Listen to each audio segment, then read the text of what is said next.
নমস্কার and welcome to notebook. আমি গার্গী এবং sorry for the disturbance, sorry for the disruption. আবারও ইন্টারনেটের জন্য আমি যেহেতু ক্লাসটা নিতে পারলাম না, সো আমাকে রেকর্ড করে আপলোড করতে হচ্ছে। আজকে আমরা বেসিক্যালি 24 আর 25শে জুলাইয়ের কারেন্ট অ্যাফেয়ার্স ডিসকাস করতে চলে এসেছি উইদাউট কি বলবো ওয়েস্টিং দ্য টাইম। ডিরেক্ট আমরা কোয়েশ্চেনে চলে যাই। আজকে আমাদের প্রথম প্রশ্ন, টুডেজ ফার্স্ট কোয়েশ্চেন।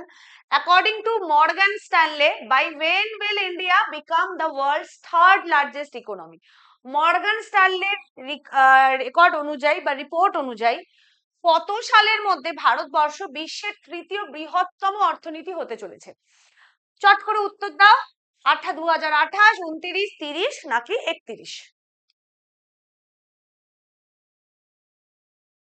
চলো, সবার কাছ থেকে মোটামুটি উত্তর পেয়েছি। সঠিক উত্তর হচ্ছে 2028, অপশন এ। আমেরিকান একটা multi national global investment banker এবং ফিনান্সিয়াল সার্ভিস প্রোভাইডার হচ্ছে মর্গান স্ট্যানলে। সেই মর্গান স্ট্যানলে রিসেন্টলি বলেছে, যদিও দেখো এটা নিয়ে কনফিউশন প্রথমে ক্রিয়েট করছি না। মর্গান স্ট্যানলে বলেছে 2025-এ ইন ফিউচার 2028-এর মধ্যে ভারতবর্ষ জাপানকে এবং জার্মানিকে ওভারটেক করবে to become the third largest economy in the world.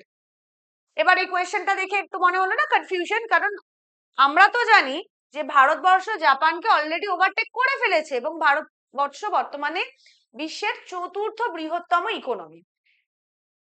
According to IMF বা international monetary fund, the Indian economy, মনে এটা IMF এরও প্রেডিকশন যে ভারতবর্ষ 2028-এর মধ্যে বিশ্বের তৃতীয় বৃহত্তম অর্থনীতি হবে। কারেন্টলি IMF এর রিপোর্ট অনুযায়ী India is the fifth largest economy in the world. Bharatvarsha বিশ্বের মধ্যে পঞ্চম বৃহত্তম অর্থনীতি IMF এর রিপোর্ট অনুযায়ী, ইউনাইটেড স্টেটস, চায়না, জার্মানি এবং জাপানের পর। এবং 2025-এর মধ্যে জাপানকে ওভারটেক করে বিশ্বের চতুর্থ বৃহত্তম ইকোনমি এবং 2028-এর মধ্যে বিশ্বের তৃতীয় বৃহত্তম ইকোনমি হবে। যদিও আমরা লাস্ট যে রিপোর্টটা পড়েছি যেখানে ভারতকে চতুর্থ বৃহত্তম ইকোনমি বলা হয়েছে, সেটা হচ্ছে নীতি আয়োগের একটা রিপোর্ট। সেই রিপোর্টে কিন্তু অলরেডি বলা হয়েছে যে ভারত জাপানকে ভীষণ মার্জিনে হলেও টপকে গেছে এবং অলরেডি ফোর্থ লার্জেস্ট ইকোনমি ভারতের হয়ে গেছে।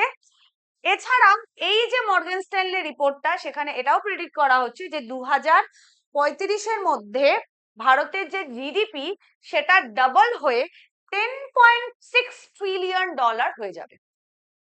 কোয়েশ্চেন নাম্বার 2, হোয়াট ইজ সমুদ্র প্রাচীর, যেটা রিসেন্টলি নিউজে আছে? আ সাবমেরিন, আ কোস্ট গার্ড পেট্রোল ভেহিকল, আ পলিউশন কন্ট্রোল ভেহিকল নাকি আ ওয়ারশিপ? সমুদ্র প্রাচীর বেসিক্যালি কি?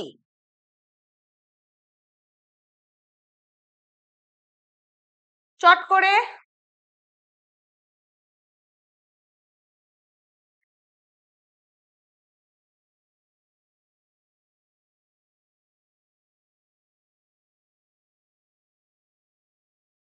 চলো, যারা যারা বলেছো আ পলিউশন কন্ট্রোল ভেসেল, একদম। বেসিক্যালি ইন্ডিয়ান নেভি, আমরা দেখেছি যে ভারতের যেহেতু অনেক কোস্টাল এরিয়া এবং তিন দিকে সাগর মহাসাগর সবই আছে, তো সেই জায়গায় দাঁড়িয়ে এই সমস্ত এরিয়াগুলোতে পলিউশন মেনটেন করা, বিশেষ করে যখন অয়েল স্পিল হয়, সেইটা মেনটেন করার জন্য কিন্তু ডেডিকেটেড পলিউশন কন্ট্রোল ভেসেলের দরকার পড়ে। সেই জন্য রিসেন্টলি ভারতের যে ম্যারিটাইম এনভায়রনমেন্ট, সেটাকে প্রোটেক্ট করার জন্য ইন্ডিয়ান কোস্ট গার্ডের তরফ থেকে সমুদ্র প্রাচীর নামক একটা সমুদ্র প্রাচীর, দ্য ফাইনাল, যেটা ইন্ডিজেনাস দেশীয় পদ্ধতিতে তৈরি পলিউশন কন্ট্রোল ভেহিকল, কিন্তু 23শে জুলাই গোয়া শিপইয়ার্ড লিমিটেডের তরফ থেকে ইন্ডাক্ট করা হলো। ঠিক আছে, এটা দ্বিতীয়, এর আগেও অলরেডি কিন্তু একটা পলিউশন কন্ট্রোল ভেহিকল ইন্ডাক্ট করা হয়েছে। এই ভেসেলটা ক্রুশিয়াল রোল প্লে করবে ইন্ডিয়ার যে অয়েল স্পিল রেসপন্স ক্যাপাবিলিটি সেটা বাড়ানোর জন্য in exclusive economic zone. Ministry of defence actually দুটো পিসিভি যেটা কিনা তৈরি করবে গোয়া শিপইয়ার্ড লিমিটেড, এটাকে স্যাংশন করেছিল তার কনস্ট্রাকশনটাকে। প্রথমটা 2024-এ আগস্ট মাসে লঞ্চ হয়েছিল, এবং সেকেন্ড যেটা যেটা সমুদ্রপ্রাচীর নামে সেটা কিন্তু এখন লঞ্চ করা হলো, মানে 2025-এর জুলাই মাসে। Question number 3, which country will host the IUCN World Conservation Congress 2025? Which country will host the IUCN World Conservation Congress 2025? চলো, যারা যারা বলেছো ইউনাইটেড আরব এমিরেটস, একদম সঠিক, UAE. IUCN international union for conservation of nature, তাদের যে ওয়ার্ল্ড কনজারভেশন কংগ্রেস 2025 সেটা কিন্তু হোস্ট করবে ইউএই আবু ধাবি, ঠিক আছে। এর mainly one of the main thing agenda যদি বলো তাহলে genetic tools nature conservation use করা, এটা হচ্ছে one of the main discussing topic. World, এটা মনে করা হচ্ছে যে ওয়ার্ল্ডের একটা লার্জেস্ট গ্যাদারিং নেচার কনজারভেশনের জন্য, যেখানে নেচার এক্সপার্ট, লিডার্স, ডিসিশন মেকারসরা উপস্থিত থাকবেন, এবং এখানে ক্লাইমেট অ্যাকশন, বেসিক্যালি সবাই উপস্থিত থেকে ভবিষ্যতে পৃথিবীকে কত সুন্দর তৈরি করা যায় সেইটা নিয়ে ডিসিশন এখানে হয়, এবং এটা কিন্তু প্রত্যেক 4 বছরে একবার মাত্র কিন্তু এই কংগ্রেসটা অনুষ্ঠিত হয়, সুতরাং এটার গুরুত্ব কিন্তু অনেকটাই বেশি। 4, the 1000-year-old Chola Gangam Lake will be restored in which state? কোন রাজ্যে 1000 বছরের পুরনো চোলা গঙ্গাম লেক রিসেন্টলি রিস্টোর করার হবে?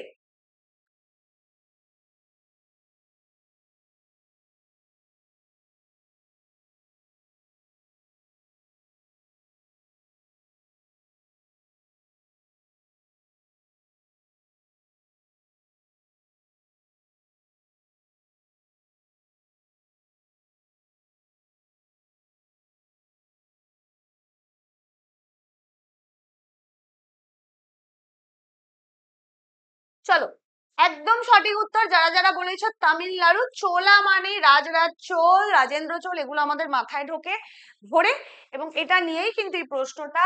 চোলা গঙ্গম লেক, এটা অ্যাকচুয়ালি বেসিক্যালি যদি বলি গঙ্গাইকোন্ড চোলপুরম, যেটা চোল রাজাদের পরবর্তীকালে রাজধানী হয়েছিল, যেটা তামিলনাড়ু বর্তমানে আরিয়ালুর ডিস্ট্রিক্টে অবস্থিত, তার পাশেই একটা ওয়াটার বডি যার নাম হচ্ছে চোলা গঙ্গম লেক, এটাকে রিসেন্টলি রিস্টোর করার ডিসিশন তামিলনাড়ু গভর্নমেন্ট নিয়েছে।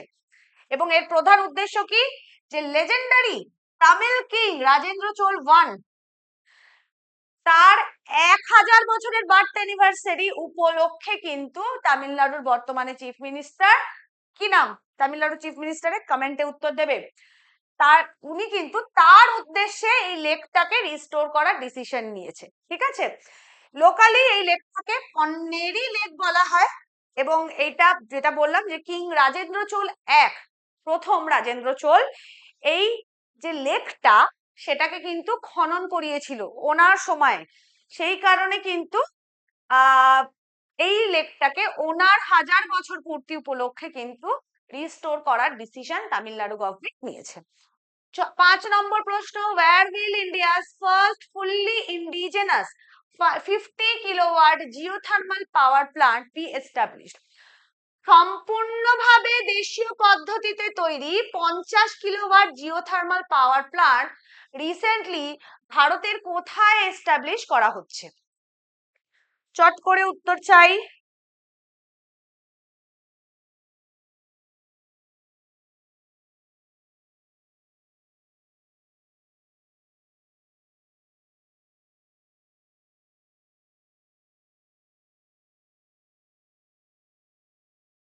চলো, অ্যাবসলিউটলি কারেক্ট, সঠিক উত্তর হচ্ছে অরুণাচল প্রদেশ। ইম্পর্টেন্ট ওয়ান, ভারতের প্রথম সম্পূর্ণ দেশীয় পদ্ধতিতে বা fully indigenous 50 kilowatt geothermal power plant, যেটা রিসেন্টলি ডিসিশন নেওয়া হয়েছে অরুণাচল প্রদেশে স্থাপন করা হবে। এই প্ল্যান্টটা বেসিক্যালি মনে করা হচ্ছে যে তাওয়াং ডিস্ট্রিক্টে তৈরি করা হবে, যেটা প্রায় 5000-এরও বেশি লোককে সুবিধা দেবে। এটা একটা রেকর্ড লো টেম্পারেচার, মানে জাস্ট 68 ডিগ্রি সেন্টিগ্রেডেও বাইপোলার প্রসেস টেকনোলজি ইউজ করে চালন মানে রানিং করা যাবে, এবং এর জন্য টোটাল 10 কোটি টাকার একটা প্রজেক্ট, যেটা ministry of new and renewable energy তরফ থেকে স্যাংশন করা হয়েছে এবং এটা আগামী 3 বছরে কমপ্লিট করা হবে। The centre for earth sciences and Himalayan studies এবং Shriram institute of industrial research কিন্তু এইটার জন্য একটা মেমোরান্ডাম অফ আন্ডারস্ট্যান্ডিং সাইন করেছে। ঠিক আছে, চলো question number 6, which Indian airport has continuously made it to the world's top 10 best airport for the third time? তৃতীয়বারের জন্য ভারতের একমাত্র ইন্টারন্যাশনাল এয়ারপোর্ট যারা তৃতীয়বারের জন্য বিশ্বের টপ 10 যে বেস্ট এয়ারপোর্ট লিস্ট সেখানে স্থান পেল। চট করে উত্তর চাই।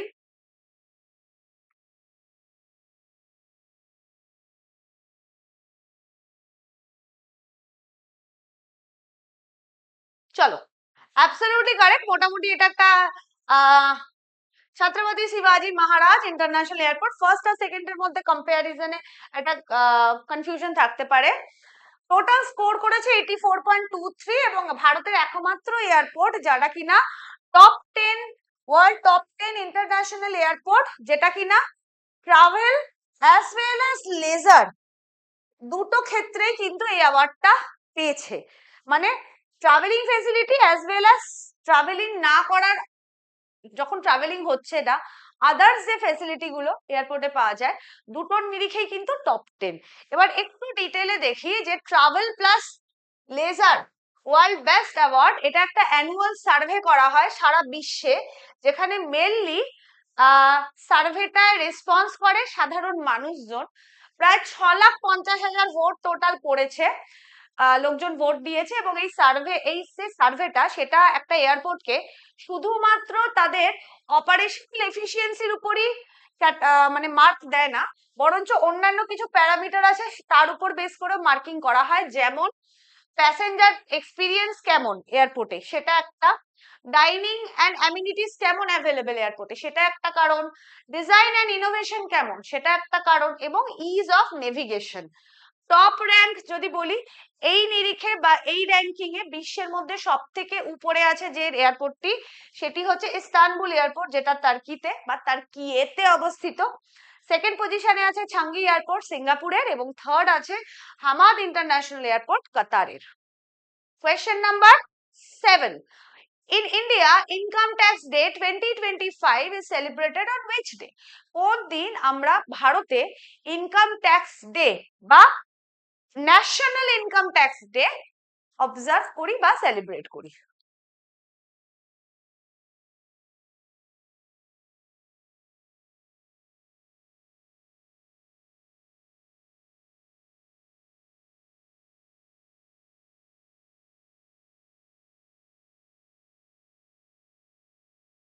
চলো, অ্যাবসলিউটলি কারেক্ট। সঠিক উত্তর হচ্ছে 24শে জুলাই, 24th of জুলাই 2010 থেকে কিন্তু এই 24শে জুলাই দিনটাকে ভারতের ন্যাশনাল ইনকাম ট্যাক্স ডে হিসাবে অবজার্ভ করা হয়। কারণ 1860 সালে এই 24শে জুলাইতেই তৎকালে মানে ব্রিটিশ ভারতে স্যার জেমস উইলসন প্রথম সারা ভারতে মানে তৎকালীন ব্রিটিশ ভারতে ইনকাম ট্যাক্স লাগু করেছিলেন। যদিও পরবর্তীকালে comprehensive income tax act 1922 established হয়েছিল প্রথমবার স্ট্রাকচার্ড ওয়েতে ভারতে। 2025 সালে এই দিনটার থিম হচ্ছে রেসপন্সিবল ট্যাক্সেশন রেজিলিয়েন্ট নেশন। অবশ্যই আমরা জানি ইনকাম ট্যাক্স মানে সিবিডিটি, central board of direct taxes. এখন ইনকাম ট্যাক্স ডেটা বা ন্যাশনাল ইনকাম ট্যাক্স ডে এই অর্গানাইজেশনই সেলিব্রেট করে। এর চেয়ারম্যান বর্তমানে কে আছেন সেইটা তোমরা কিন্তু উত্তর দিয়ে আমায় জানাবে, কমেন্ট করে জানাবে। ঠিক আছে, চলো question number 8, which country has recently launched the world's largest grain storage scheme in the cooperative sector? কোন দেশ রিসেন্টলি বিশ্বের সব থেকে বড় গ্রেন বা শস্য দানা স্টোরেজ স্কিম কোঅপারেটিভ সেক্টরে লঞ্চ করতে চলেছে?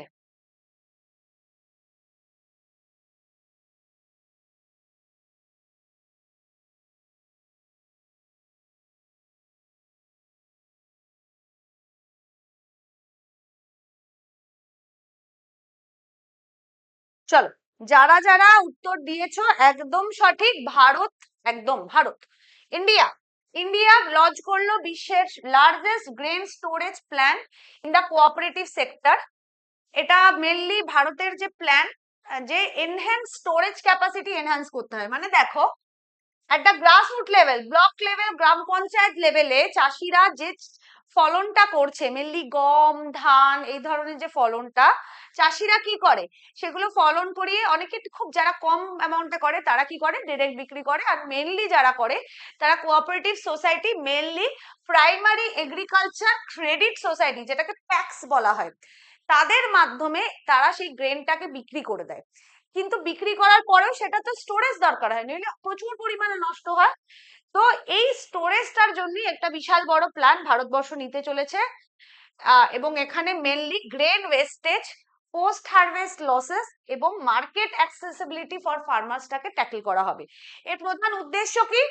Two create modern grain storage infrastructure PACS লেভেলে, established multipurpose cooperative society, dairy এবং ফিশারিজ এর জন্য যেটা করা হবে, টু ডিজিটালি মডার্নাইজ করা যেতে পারে প্যাক্স গুলোকে, যাতে মডার্নাইজ করা যেতে পারে ডিজিটালি, এবং to ensure universal packs coverage across all panchayat and village in 5 years. এবং আগামী 5 বছরে এই প্যাক্স গুলো যাতে সারা ভারতবর্ষে প্রত্যেক গ্রাম পঞ্চায়েত এবং ভিলেজ লেভেলে অ্যাক্টিভ হতে পারে, সেই কারণে কিন্তু এই ওভারঅল এই প্ল্যানটা নেওয়া হয়েছে। এবং এটা এখনো অবধি বিশ্বের সব থেকে বড় স্টোরেজ স্কিম হিসেবে মনে করা হচ্ছে। 9. In which country the replica of the Ashoka pillar was unveiled in July 2025?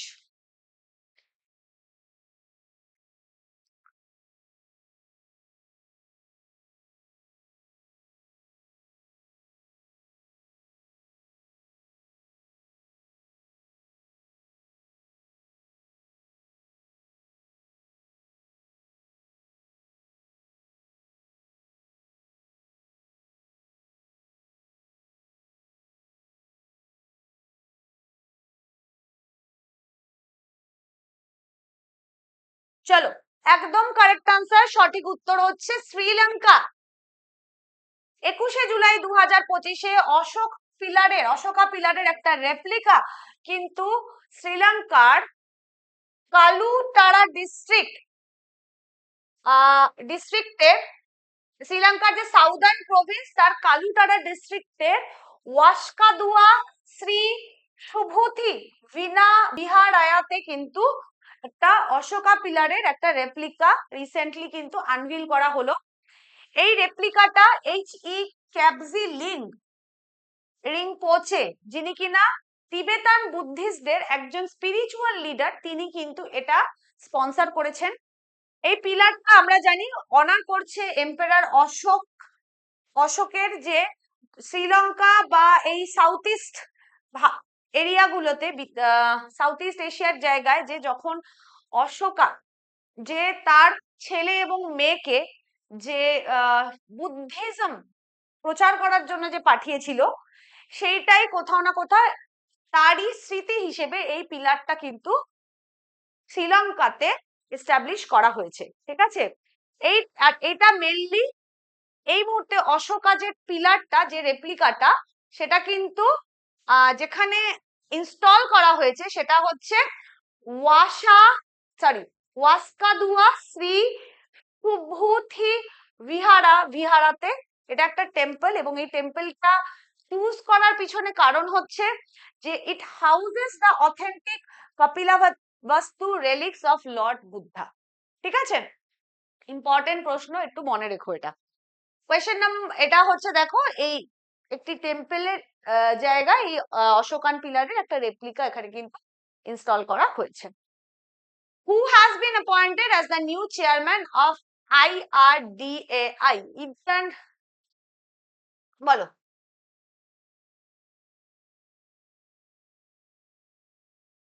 Insurance Regulatory and Development Authority of India.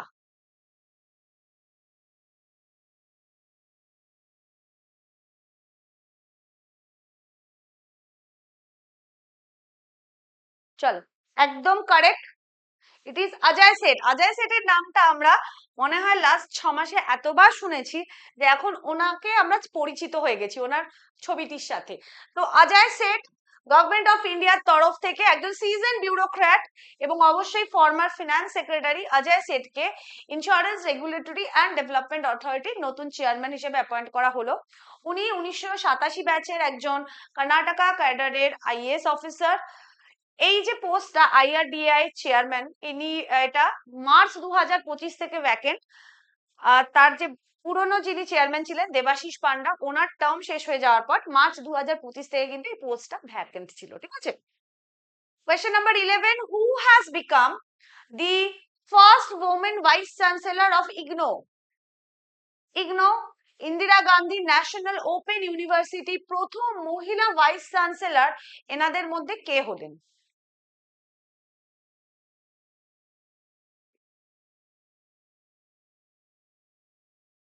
চলো, একদম কারেক্ট আনসার, এটাও ইম্পর্টেন্ট প্রশ্ন। উমা কাঞ্জিলাল, প্রফেসর উমা কাঞ্জিলাল, ইনি ইন্দিরা গান্ধী ন্যাশনাল ওপেন ইউনিভার্সিটির প্রথম মহিলা ভাইস চ্যান্সেলর হলেন। Indira Gandhi national open university 1985 সালে এর এস্টাবলিশমেন্ট, এবং এটা কিন্তু বিশ্বের ওয়ার্ল্ডস লার্জেস্ট ওপেন ইউনিভার্সিটি, যেটা অফার করে ইনক্লুসিভ এবং ফ্লেক্সিবল এডুকেশন। কারণ তোমরা জানো যে যারা রেগুলার কোর্সে পড়াশোনা করতে পারে না বিভিন্ন কারণে, তারা ডিগ্রি লাভ করে এই ওপেন ইউনিভার্সিটি থেকে। ঠিক আছে, এবং এর কিন্তু এমন না যে এটা থেকে করলেও কিন্তু সেম ভ্যালু পাওয়া যায়। মানে অনেকে তোমরা জিজ্ঞেস করো যে WBCS এর ক্ষেত্রে যদি কেউ ওপেন ইউনিভার্সিটি থেকে গ্র্যাজুয়েট হয় সে কি বসতে পারবে? একদম বসতে পারবে, কারণ গ্র্যাজুয়েশন এখান থেকে যে গ্র্যাজুয়েশন হয় সেটাও কিন্তু গ্র্যাজুয়েশন হিসেবেই গণ্য করা হয়। 12 নম্বর, with which country did India conduct the Bold Kurukshetra 2025 exercise? কোন দেশের সাথে ভারতবর্ষ বোল্ড কুরুক্ষেত্র 2025 এক্সারসাইজ কন্ডাক্ট করেছে?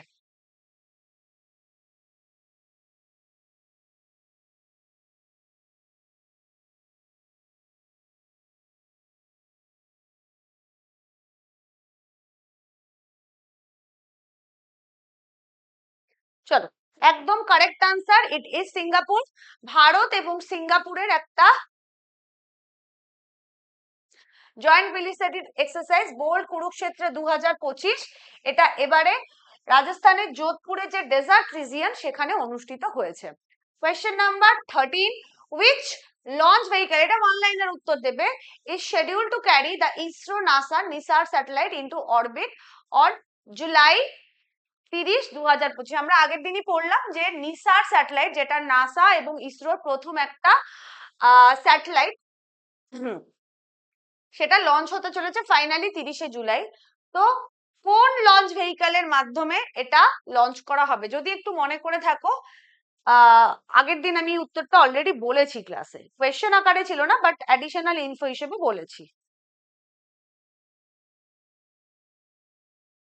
চলো, একদম সঠিক উত্তর, ইট ইজ GSLV F-16।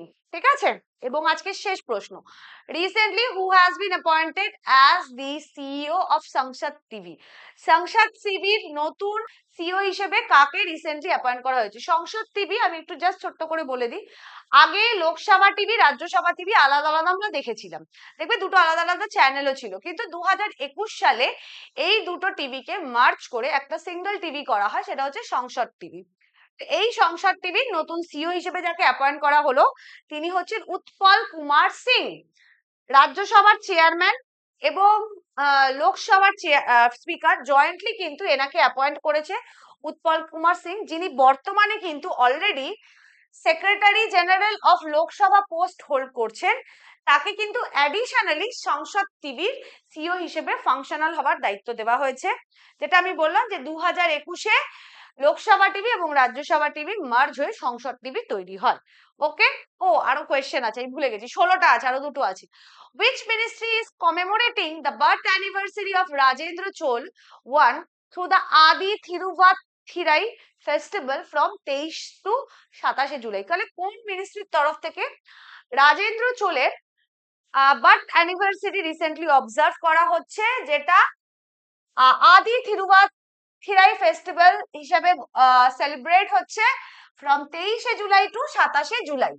এটা একটা মোটামুটি ইজি আনসার। চলো, ইটস অ্যাবসলিউটলি কারেক্ট।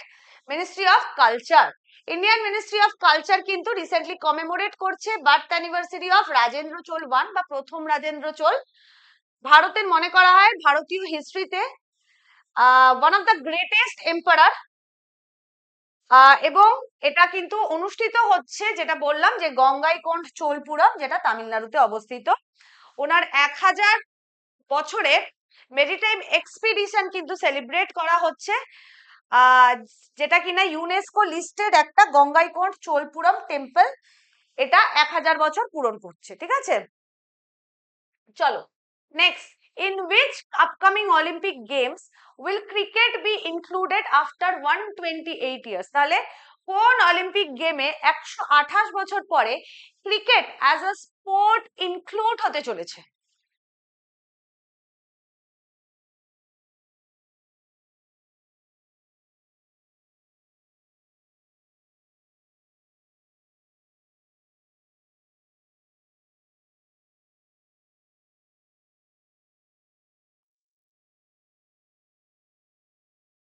চলো, সঠিক উত্তর ইস লস অ্যাঞ্জেলাস। এলে অলিম্পিক 2028, সেখানে ক্রিকেট কিন্তু অ্যাপিয়ার হতে চলেছে 128 বছর পরে। Last cricket as a sport participate করেছে ছিল 1900 সালে প্যারিসে যে অলিম্পিক হয় সেখানে। শুধু দুটো টিম সেখানে পার্টিসিপেট করেছিল, একটা ছিল গ্রেট ব্রিটেন আর একটা ফ্রান্স থেকে টিম ছিল। এবং গ্রেট ব্রিটেন সেই বছর গোল্ড মেডেল জিতেছিল। লস অ্যাঞ্জেলাস অলিম্পিক 2028-এ কিন্তু ক্রিকেট আবার ফিরে আসছে, যদিও T20 ফরম্যাটে ফিরে আসবে।